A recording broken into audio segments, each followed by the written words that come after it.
Hello, everyone, and thank you for joining us today. My name is Ana Maria, and I'm one of the co-chairs of LatinX Abroad. I want to welcome everyone. This is our 8th talk of the series, and I feel very amazed and incredibly proud to say that we have been able to host this talk since March of 2022. Actually, a few years ago at LatinX Abroad, we were discussing what are the issues that we face as a community in the world of STEM. And the one that strikes us the most, and of course is not a surprise to many, is the lack of representation from individuals in our community. We often feel that we are the only ones in our lab, in our research group, and that there is really no one that we can connect to tell about our experiences and challenges that we face. But the truth is that there are many of us in the field of research. We just don't have the adequate spaces and events to come together as a community. So that was our reason that made us create this opportunity, this space. The speaker series is a space for everyone to showcase the fantastic work that that Latinas and Latinos are doing in the field of research. And our hope is that it is also will serve as a networking opportunity for all of you who are attending. This will also give us a way to help foster collaboration. So feel free to always reach out either to us in LatinX, to reach out to the speaker, or even reach out between the participants in the chat. And finally, this is also another opportunity for us to give visibility to all the contributions that we Latinos are doing in research. In the few months that we have been able to host the series, we have received comments such as, I finally feel like I'm being seen at work.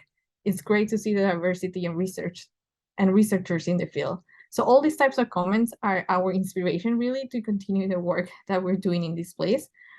So we thank you for being here and making this continue to be a possibility.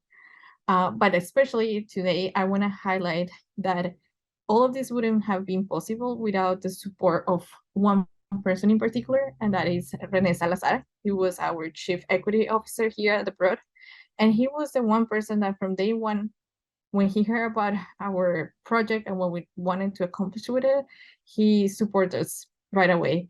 He was very sure that this project will be something very important for our community and that the great things will come out of it. Rene was a very passionate advocate for building diverse and inclusive communities and increasing equity in science. He taught us just that we shouldn't be afraid of bringing our own share to the table and making sure that we were advocating for ourselves, our community, and just making sure that we were making our voices being heard. Of course, we were deeply saddened by the news of earlier this month about his passing. Without a doubt, it's a great loss for our community. But although he is no longer here with us, we are committed to continue all the work that he had done and making sure that his vision and all the help that he has provided bring great advantages for our community. Again, thank you very much for joining, especially all of you that have been joining for all the months that you keep showing up here and supporting us. We also encourage you to ask to please spread the word about this speaker series. This speaker series is open to the public. If you ever miss one, we also have YouTube videos where you can catch up with them. So please just spread the word about this. Take the opportunity of attending this talk and making sure that we continue doing networking and growing as a community. With that introduction, I now want to move on to introducing the speaker for today. Thank you.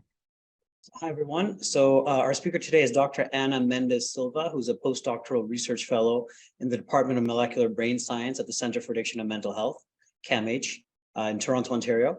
Her research interests focus on addressing the gaps in our current understanding of how mitochondrial dysfunction contributes to psychiatric disorders by surveying mitochondrial DNA variants, with the ultimate goal of improving mitochondria-targeted therapies.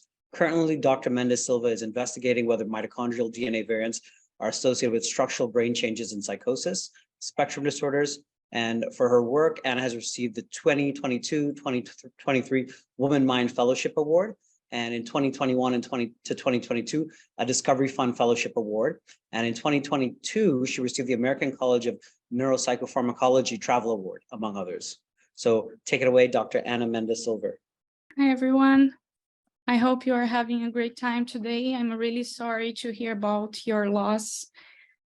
And I hope we can today share a little bit of our trajectories in research and show that diversity is important. And initiatives like this one here can bring us so much hope and energy to continue our jobs, to create collaborations, to speak not only about our research, but about our countries, our people, our community. So I'd like to share with you my presentation. First, I want to say thank you to Ricardo and all the LatinX series organizers, all the participants here. Also, my research group, the one that I've been working on at CAMH during those few years. And I'm very proud today to present a little bit of the results that we are having in this study. And also I want to show you a little bit of my trajectory, my past trajectory, my present and the future, the next steps in my career. So I hope you'll have a great time and enjoy the presentation. So this is the agenda for today. If you have any questions, please just put in the chat. I don't know how we're going to do, or if it's just at the end of the presentation, but feel free to reach me as well by email or, you know, in the social media. I'm always available to be in touch and ask or answer questions. And so today I want to start showing you a little bit of my beautiful country. I'm Brazilian. I don't know if you have heard about Brazil or Minas Gerais, the state that I was born in, a very small city called Muriaé. I bet that no one here ever heard of it, but you probably heard that we have delicious cheese bread there, fresh cheese, coffee beans, and Brazil is also famous because of the Amazon, the soccer team. And in Minas Gerais, we say that being a big family teaches us the sense of community, and that together we are stronger and we can go further. So today I want to show you a little bit of this. Not only my family, but also the research groups that I worked in the past that I am continuing collaborating. And I'm very, very happy to have this time here with you guys to show a little bit of this. One of my biggest motivations to be a researcher in this field actually came when my grandparent was diagnosed with Alzheimer's disease. And his history of struggling with this condition motivated me more and more to look into psychiatric genetics. So I started my undergrad in biological science at the Federal University of Viçosa, another small city in Brazil, famous for the dulce de leite. And during my course, I've specialized in genetics and molecular biology. In parallel to the scientific project that I was working at Dr. Barros' lab, I also had a great opportunity to be involved in the implementation of science clubs and public schools in Viçosa. Through these clubs, the children were stimulated to use their creativity to overcome daily problems while boosting their confidence. It was such powerful experience, and I can still feel the love and the passion about science that those kids show us every day that we were there in their schools. After complete my bachelor degree at the UFE, I started my master's degree in genetics at the University of São Paulo.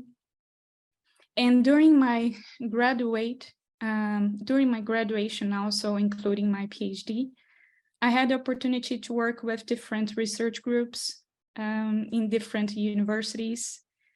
This diversity that we were talking here, it's very important, and with different perspectives, we can find innovative solutions for to overcome like problems in research or to fill the gaps.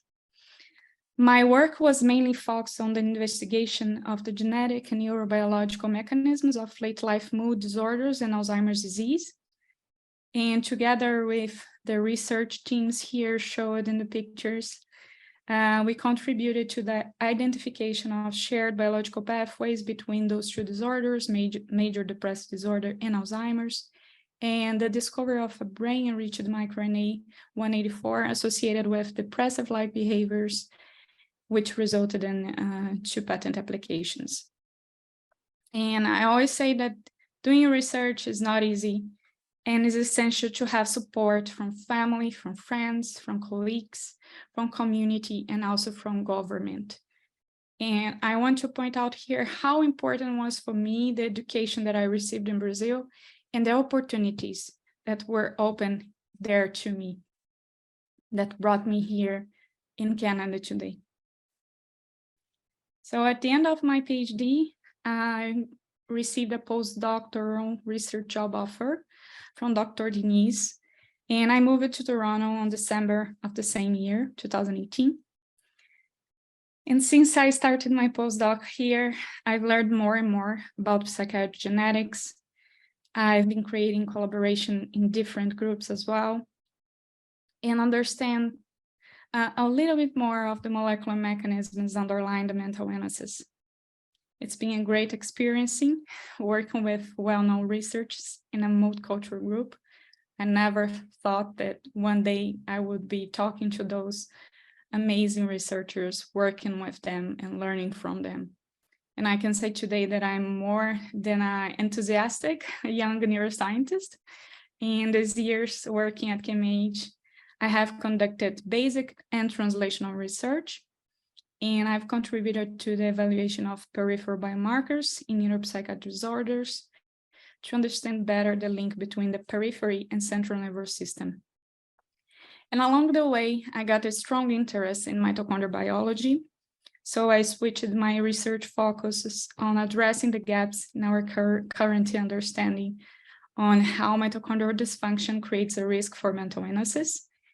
And at the end of 2020, we started a pilot study to investigate the cell-free mitochondrial DNA levels in patients diagnosed with major depressive disorder.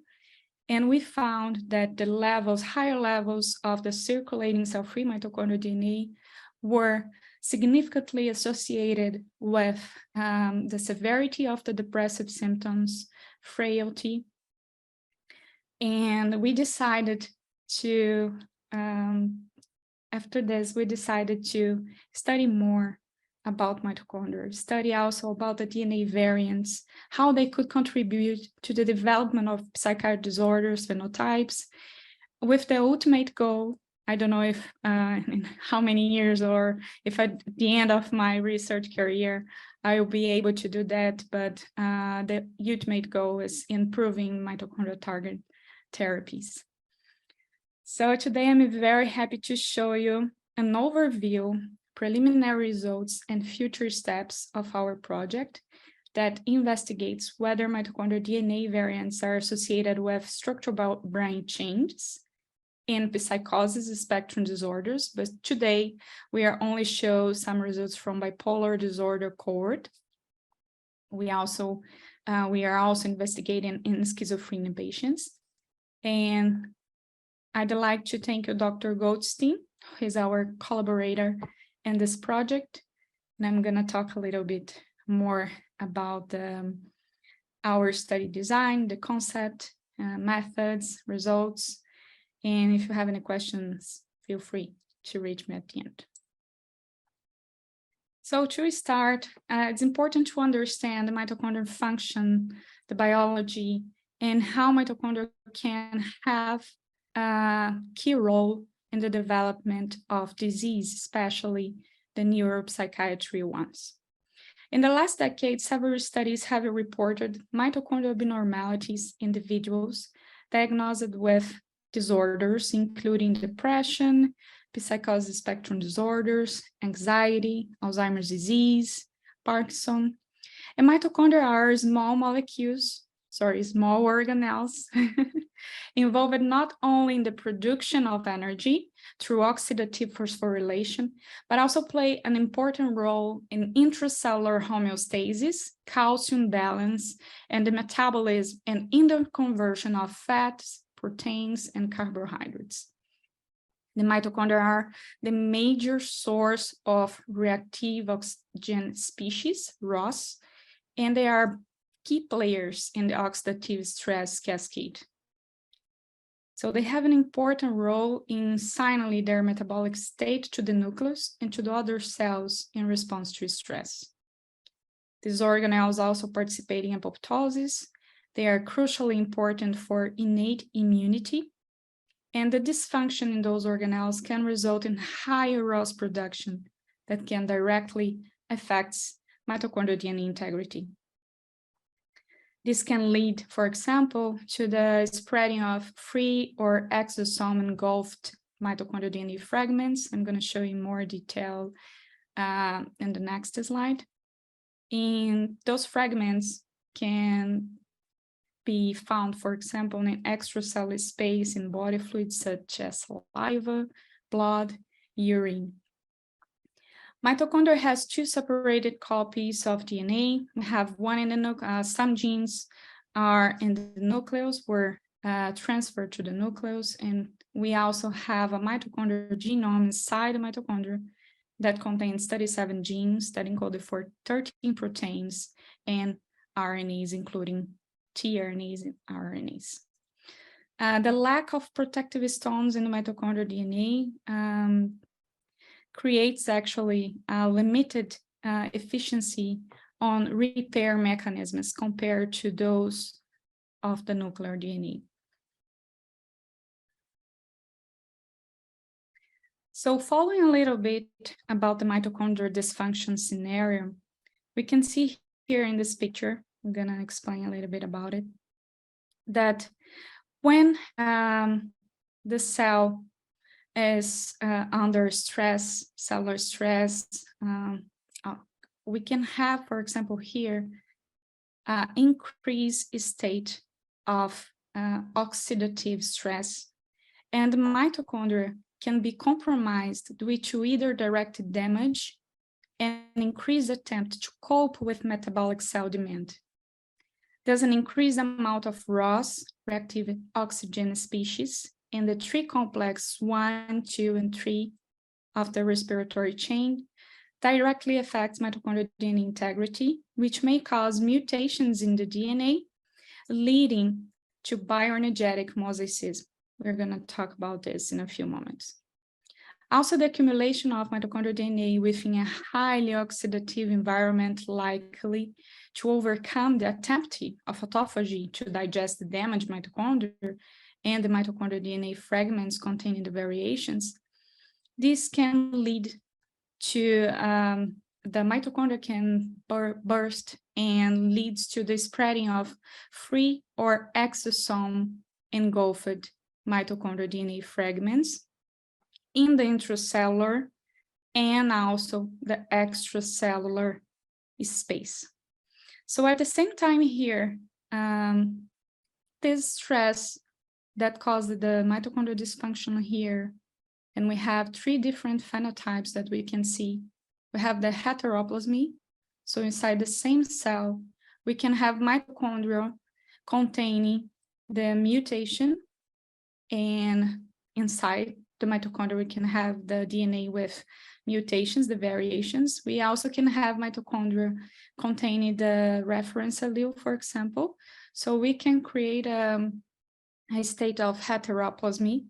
And the other phenotype that we can observe is the mitochondrial DNA being released inside vesicles, or after the mitochondria disrupts the membrane, are also the release of cell-free mitochondrial DNA.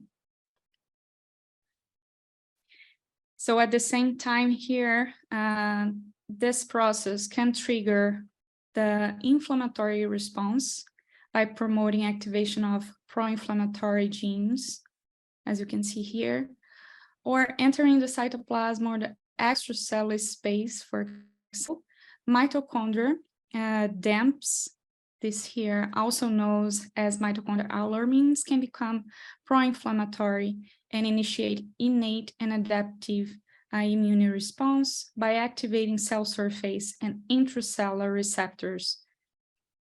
So this scenario of a progressive mitochondrial damage along with a vicious inflammation cycle can create an increased cell injury, foster also the tissue injury.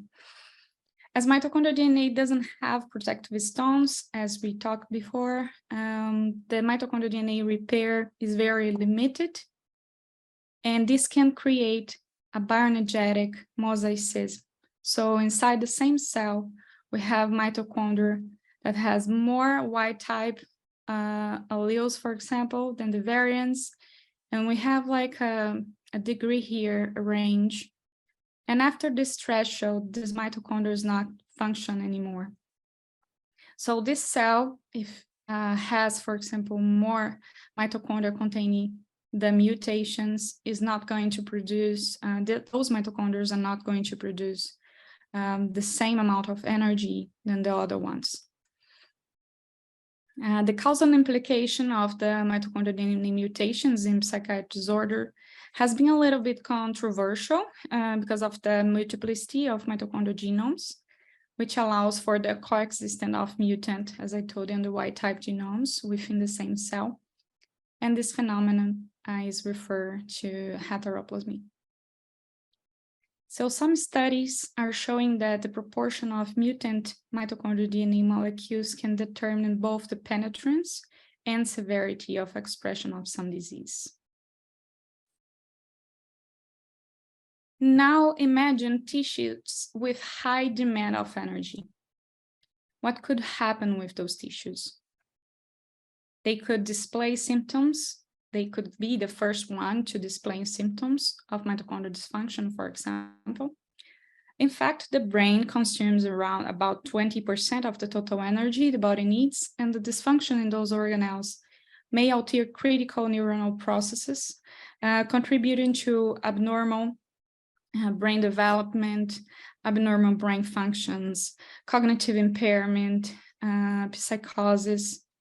So it's very important for us to verify if the mitochondrial DNA mutations, the variants, can alter those functions involving the abnormal brain functions, for example. All those functions associated with bioenergetic mosaicism, the calcium buffering, signaling, neuroinflammation. So it's very important for us to investigate this. But we have here some gaps or lacks to overcome. So mitochondrial DNA, as we said, we have a high heterogeneity. We also have a lack of detailed mitochondrial genetics, lack of effective disease models, specific biomarkers. And for that, the basic and preclinical analysis are very important so we can identify those variants. We can verify, for example, the release of circulating cell-free mitochondrial DNA. We can investigate in patient-derived neural models if those variants affect the neurodevelopment, the signaling, the neurotransmission. Research starts at the mitochondrial DNA variants identification, but it's just one step. It's much more complex. This is something important to say here. What we are going to show today is only one part of a bigger picture. Okay, so let's continue. As I told you before, we're going to focus today the results from the youth diagnosed with bipolar disorder. And I don't know if you are familiar with this disorder, but bipolar is a common psychiatric disorder characterized by affective instability and cognitive deficits, particularly during mood episodes, affecting around 2% population worldwide. And the pathophysiology of bipolar is complex, and the burden of illness is high, as bipolar disorder is a leading cause of years lost to disability. Even with proper diagnosis and treatment, the efficacy and effectiveness of available treatment options remains suboptimal and high heritable with genetic influences, explaining from 60 to 85% of risk. The genetic architecture of PD is highly complex and polygenic, and some candidate genes were identified by two studies and also other single studies. So they found 38 single nucleotide polymorphisms that were associated with increased risk for bipolar disorder. And individual risk alleles for bipolar disorder have been shown to influence brain structure and function in healthy individuals and their unaffected relatives. We said before that mitochondria is inherited on maternal line, so maybe this can explain as well, can be related to bipolar disorder, and we can verify the mitochondrial DNA variants. Munakata and colleagues, by using transmitochondrial Drosophila hybrids, show that the presence, for example, of mutation 3644 was associated with bipolar disorder, and this variant allele decreased the mitochondrial mean brain potential and complex 1 activity compared with controls. This association was also significant in extended samples. And in humans, mitochondrial nuclear epistasis was recently tested in bipolar disorder. And Rio and colleagues also reported that the odds ratio for bipolar disorder risk increased significantly for some nuclear encoded SNPs jointly with mitochondrial DNA SNPs. So how do mitochondrial DNA variants could affect the brain integrity? Our first work front by my supervisor, Dr. Vanessa, and his group, objects to identify the mitochondrial DNA variant through change and cognitive impairment. Hypothesis is that the mitochondrial DNA variants will be associated with reduced cortical thickness, surface average, in youth bipolar disorder patients, and will be associated with deficits in the domains of processing speed and attention in youth bipolar disorder patients. Sorry, I don't know if you can hear me. Show here instability of internet. I don't know if I'm still on. Yeah, anyone? Oh, thank you. Thank you. Oh, sorry to stop here. To stop. So I'd like to show you here our study design. For this particular study, we included 98 European Caucasian adolescents, 54 bipolar disorder, and 44 health controls. They are from two different cohorts, CAMH youth and Sunnybrook youth, within the age range from 13 to 20. They are from both sexes, and psychiatric diagnoses were determined based on semi-structured diagnostic interviews. The saliva was collected, the mitochondrial DNA was extracted and sequenced, and the mitochondrial DNA variants analyzed, including the functional analysis and the pathogenicity score. Also, Dr. Goldstein group did a brain scan of those patients and those individuals, including bipolar and health controls. They did a QC analysis, structure analysis, and region of interest analysis. And today we are, today and for the next few days, we're going to do the haplogroup analysis and associations and integrative analysis from all the data here, including mitochondrial DNA variants, pathogenicity score, haplogroups, and ROIs.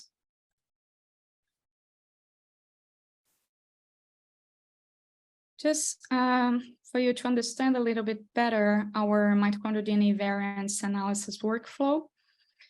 So we started this analysis with the sequencing of this mitochondrial DNA using a pipeline adapted from one of the Broad Institute released on the GitHub.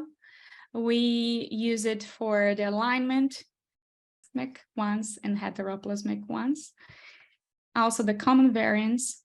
The rare variants here were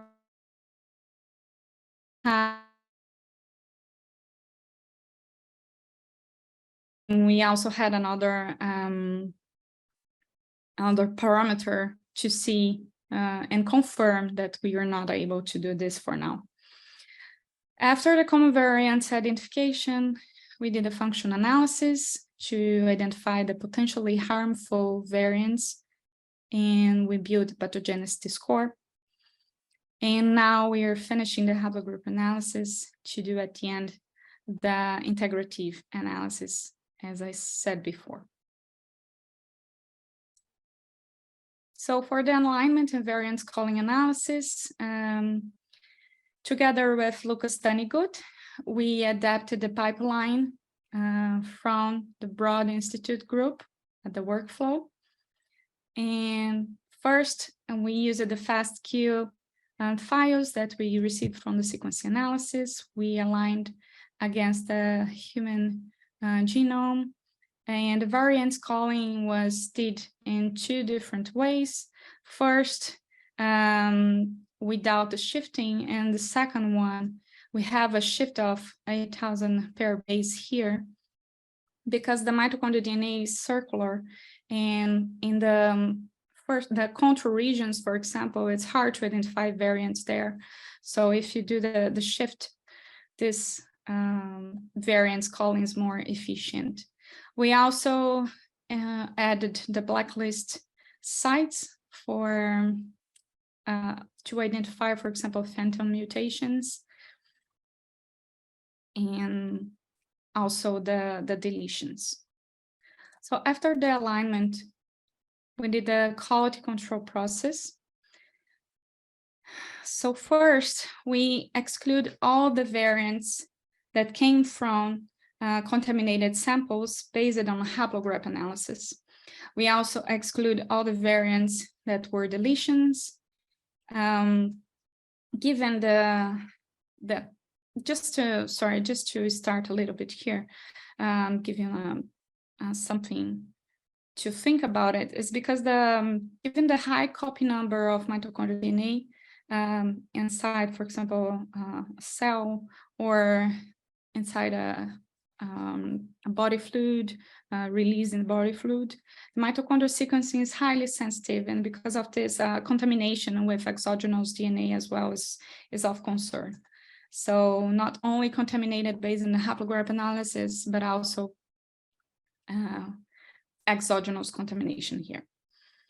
So coverage after delete, exclude the deletions. We also checked for coverage from both strains, and coverage on forward and reverse strains had to be higher or equal to 200 times.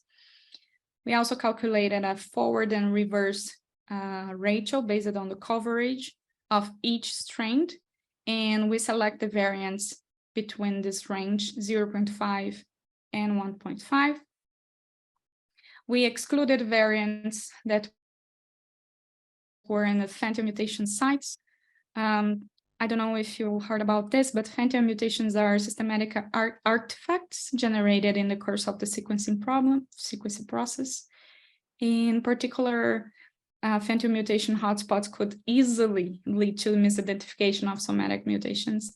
and to misinterpretations in all kinds of clinical mitochondrial DNA studies. So just an example, some of the mutations that we have is in the position 257. Another one that is well known is the 72, and we have other ones as well. We also remove the SNPs in primary regions, and after that we separate here the homoplasmic variants from the heteroplasmic variants based on the reference allele levels here. So higher than 95%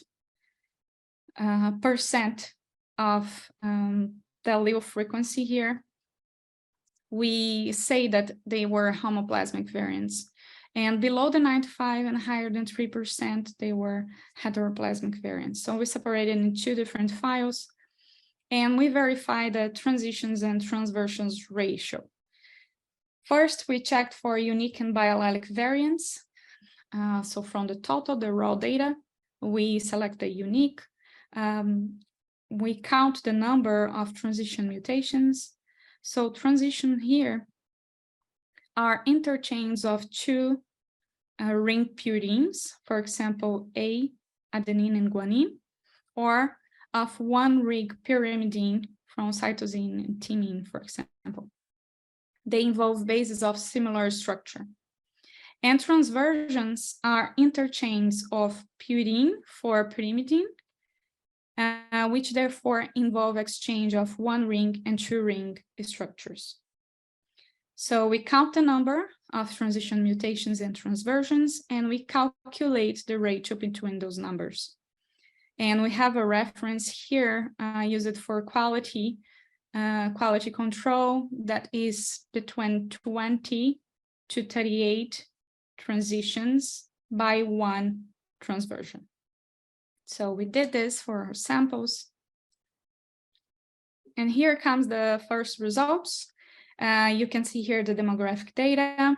So we have a significant difference here related to sex, and we use it as a cofactor for our analysis. We also have subtype of bipolar disorder, but for now, as you can see here, the number of individuals is small. We could not do subgroups for our analysis. We also have other data here related with age onset that we're going to use in the future, response to medication, and other demographic data as well. So after doing the QC, we found a total of 1,382 homoplasms, of which 67 were common variants with the minor allele frequency higher or equal to 0.05. So you can see here all the 67 common variants present in our whole cohort, 98 individuals. And as a quality control, as I said before, the majority of homoplasmic variants were transitions. We have 97%, and instead, and we also had the ratio between the reference that I told you before. So this is something for us to be aware of in our analysis. So after identifying the common variants, just something that I want to share with you. I told you that we were not going to analyze rare variants because the number of samples is very small. And another parameter that we can verify this is, for example, the heteroplasmy that we have here and the ratio between transition and transversion inside those heteroplasmic variants. So if it's out of the range from 20 to 38 by 1, we can see, for example, that it's not, we can misinterpret the results if we try to use the rare variants, the heteroplasmic variants, the rare variants containing the heteroplasmic variants as well. So let's keep going. So after identifying the common variants, we thought what could be the function of those variants. So the functional analysis based on the mtSERV revealed the 3 non-synonymous variants potentially harmful. So from 6 to 7, we had here 9 that were non-synonymous mutations that change the protein, change the amino acid, but only 3 of them had the multipred score higher than 0.5, and also based on the mtDNA selection and the CI-MITO2, we selected those 3 variants here that had the potential, that were potentially pathogenic ones. We also investigate the frequency of those variants in our whole cohort, and we verify if this frequency is similar to the one that we can find in MitoMap. This is also something that we can check in our analysis to see if we are finding results that we can trust. After that, we splitted our group by diagnostic. So we had here the frequency allele and the bipolar disorder group, and we have the frequency allele, the minor frequency allele, and the health control group. And we can see here that we have, for those 2, for example, that we have a difference here that we investigated in further. So based on the functional analysis and the multipred score, the mtDNA selection score, the CI-MITO2, we built a pathogenicity score considering all of those 3 different scores. So if the individual had the SNP1 in the position 4917, the multipred score gave us this number, and the selection, mtDNA selection, is this score, and the CI-MITO2 is this score. The pathogenicity score will consider the 3 scores. So if the person has the second SNP in the position 4216, is this. And if the individual has the SNP 1 and 2, 1 and 3, 2 and 3, and 1, 2, and 3. So we created the pathogenicity score. Here, the logistic regression analysis showed us the association of the mitochondrial DNA pathogenicity score, considering the 2 variants, 4216 and 4917. They were associated with bipolar disorder, and only the individual SNP 4216 was also associated with bipolar disorder. There is a significance for this, that the presence of the variants, for example, 4216 and 4917, might be a risk factor for the bipolar disorder. So from 6 to 7 common variants, we found 9 that were here based on a functional analysis. They changed the protein function based on the amino acids, based on the change in the amino acids. And after using the scores for the pathogenicity, we also assessed the mitochondrial population structure. So the haplogroup analysis, we only did the principal component analysis yet, and we have next steps to test the mitochondrial variants if they are associated with a specific haplogroup. And so to do the principal component analysis, we used all the SNPs here, and we could verify the structure, the population structure that we are working on. We will subsequently recluster the European ancestry individuals by using the population structure criteria, and we will put together the groups H with HV and V, J with T, U with K, and the other ones will be included here. And we will compare the results with those of mitochondrial PCA here and run the haplogroup association analysis by group and by SNP and by pathogenicity score. So we are going to verify if one specific haplogroup maybe is influentiate has a bigger influence and the difference that we are seeing between the two groups, bipolar and health control. The next steps also include the region of interest analysis. They're going to be led by the PhD candidate Sui Shao from Dr. Goldstein lab. And we're going to measure the cortical thickness, surface area, and volume in two different regions, the anterior cingulate cortex and amygdala. And we'll be examined we examined the region of interest analysis and also complement with the Vertas-Weiss analysis using general linear model, controlling for age, for sex, and intracranial volume when necessary.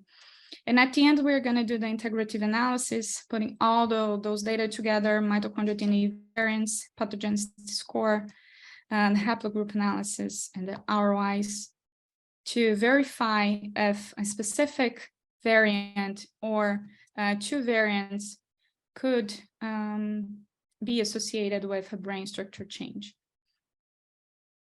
So for now, the conclusions that we have and the limitations, the first limitation is we have a small sample size and we need to verify further studies in bigger populations are required to support the finds that we will have here. And first, what we can say here is that the variants 4917 and 4216, they may have an important role in bipolar disorder and also in brain integrity. They may affect the functioning of the mitochondrial complex 1 and 3, and they could lead, for example, an increased oxidative stress. We need to evaluate the association between the pathogenicity score with those measures to give us an insight of a potential neuroinflammation caused by mitochondrial dysfunction in these brain areas. Future research concerning mitochondrial dysfunction and oxidative stress should aim to determine the physiological mechanisms involved in this effect and the physiological impact of bipolar disorder. And as I said, we need to replicate this in larger sample size studies to validate our initial report. But I told you before that I was also going to show a little bit of future steps. So we identified those mitochondrial DNA variants, but how do variants affect brain cells and neurotransmission? So in collaboration with Dr. Mohamabou from University of Regina, we will adapt a method called transcription activator-like effector, TAILS linked deaminases, that will allow us to synthesize the DNA sequences, including the variants that we want to study. And we will first investigate the impact of those variants in mitochondrial functions, such as ROS production, ATP levels, oxygen rate consumption rate, also the glutamine and glutamate ratio and neurotransmission. And by correcting the mutations, those variants, to verify if the BD-derived neurons, for example, they could, this correction could reverse the BD phenotype. Another study from a researcher that presented for you here before, Dr. Erica Vieira, we are going to analyze how do mitochondrial DNA variants impact the central and peripheral nervous system. She works with extracellular vesicles. We are going to investigate the presence and the copy of number variation of those mitochondrial DNA variants in circulating cell-free mitochondrial DNA and also engulfed in extracellular vesicles. And we are going to verify if the levels and the presence of those variations are associated with more severe outcomes for the disease, for example. So as I told you before, we are I showed you small pieces of a bigger picture, but I hope you enjoyed a little bit to talk today.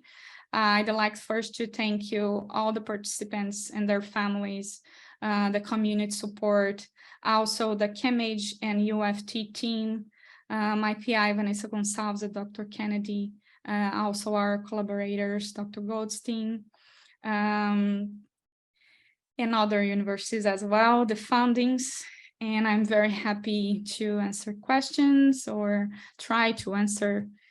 And thank you very much for your time. All right, so I'd like to open the floor for questions. If you have any questions, please feel free to ask it in the Q&A. Okay, so I was thinking if it's a great talk, congratulations for the work, beautiful work. So Thank you very much.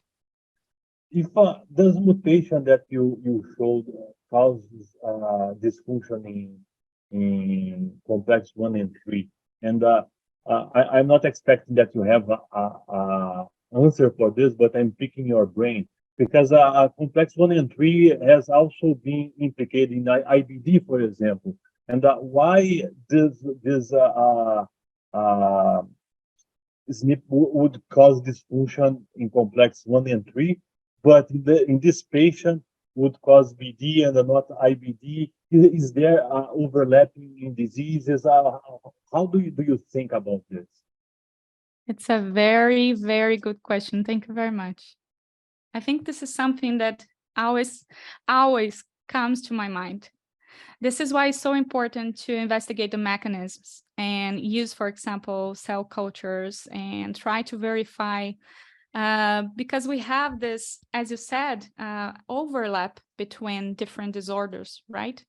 We always see this in literature, the works that are published, but how those variants are specific to bipolar disorder. So this is something that I can't answer you now. It's something that I'm looking for to address for the next 20, 30, 40 years, or I don't know how long it's going to take. But especially for mitochondria DNA variants, it's important to verify the physiological change in the cell. Do you understand what I'm trying to say? Like more the mechanism behind the phenotype that we are seeing here caused by this mutation, but still I still don't have the answer for this. The only thing that I can tell you is that we need to investigate all the different perspectives here. Not only, okay, we have the variant, okay, they are potentially pathogenic. They are associated with our bipolar disorder cohort. They are not haplogroup specific, but does it mean that inside the cell, this mitochondria having this mutation is not functional? We have a decrease of the production of ATP, increase of ROS, the inflammation cascade is activated. This is why we're trying different approach here to answer this type of question, but I don't know how long it will take. But thank you so much. Yeah. So we have time for one more question. Here's a quick one. The ancestry of your cohort. What's the ancestry of your cohort? What ancestries did you use? And European, yeah. European, okay. European, because we had a very small number of non-European individuals. So we decide for now, exclude them from the study. But if we had, for example, a bigger cohort, for sure, we are going to use all the ancestries, you know, not only the European ones. Okay. So 2:58. So I think I'm going to close this for now, unless anyone has another question. Thank you very much, Anna. Thank Pleasure seeing you. again.